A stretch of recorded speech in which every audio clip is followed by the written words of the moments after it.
Hey folks, this is a video lesson on how to play the old Gershwin tune, It Ain't Necessarily So, from Porgy and Bess, on a 3-string cigar box guitar. Surely you jest! Porgy and Bess on a 3-string guitar, unreal.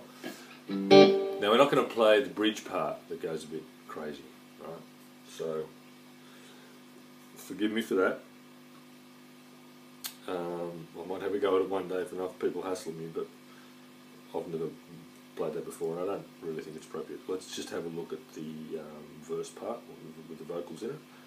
We're going to play it, in this case, in the key of G minor. I'm tuned just GDG, just a straight standard sort of cigar box guitar tuning, 151 GDG. And we're going to make it into a minor by adding this note here. That's the third note, the flat third note in the scale. It's the note on the 3rd fret if you've got a guitar with frets.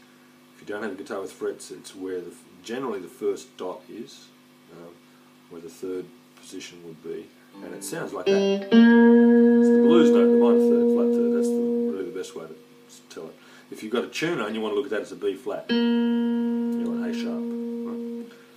Okay, so we go from and it's a swing feel. That's the other thing I needed to mention. This lesson is primarily for my students in the starter pack that have got all the way to lesson 14, where they're doing, where they've learned swing and they want some tunes to play. This is a great example of a swing feel. The way I'm going to play it, you can play it in other ways, but I'm going to play it as a swing. Okay. Now the chords are G minor. Okay, if you play that, that's a G power chord really. It's not a major or a minor. That's a G minor. And then a C or a C. And we just alternate between those for most of it. So it goes, it ain't necessarily so.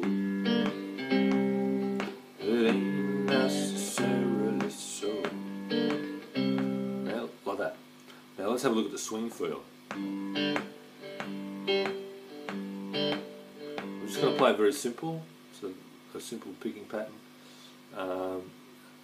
But just listen to how the ta ta ta ta ta ta ta ta ta to how this thing swings. Boom ta ta ta ta, and we play it like ta ta ta. So really, if you can just get that sort of physical movement, the ta ta ta, and then just translate that same feeling, is really the best way to play swing. You've just seen all the theory, all the ideas, the mechanics of how to play.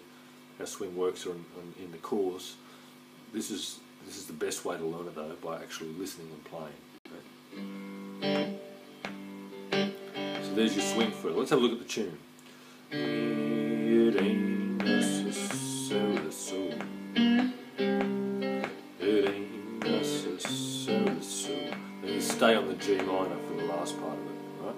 So it's each bar is 2 beats on the G minor, 1 on the C.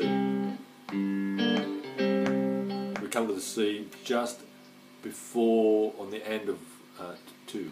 1 and 2 and 3 and 4 and 1 and 2 and 3. Charleston rhythm, you'll learn about that in the blues pack. You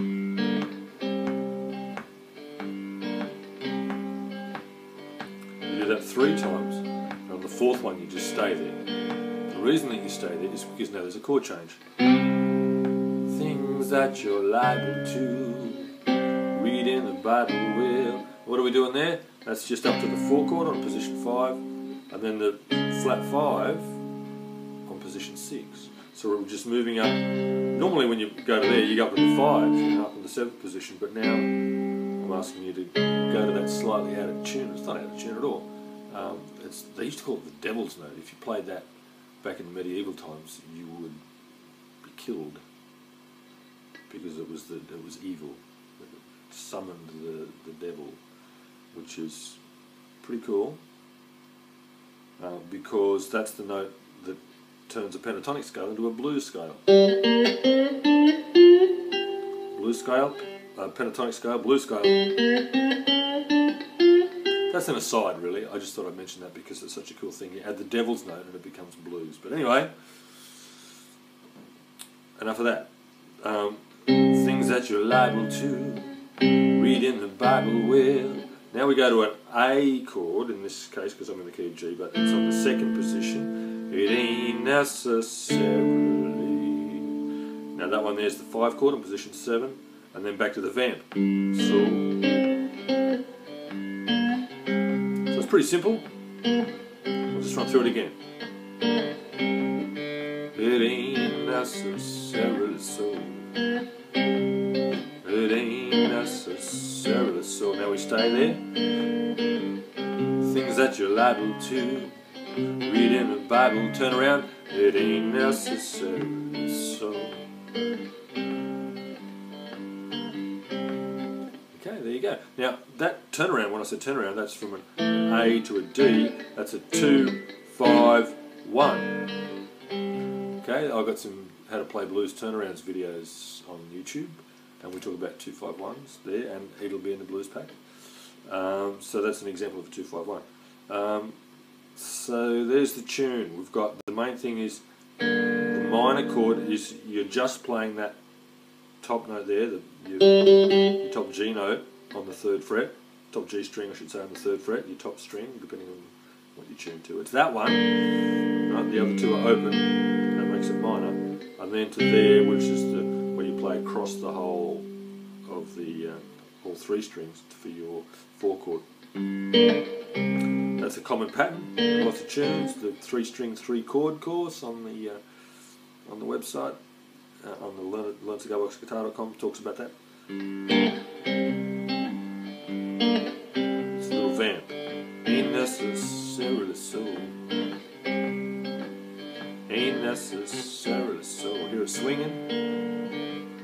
Things that you're liable to read in the Bible, well, it ain't necessarily so. And yeah, again, apologies if you're looking for the Mad Crazy Double Time bridge. Maybe one day. Cheers. Good luck with that one.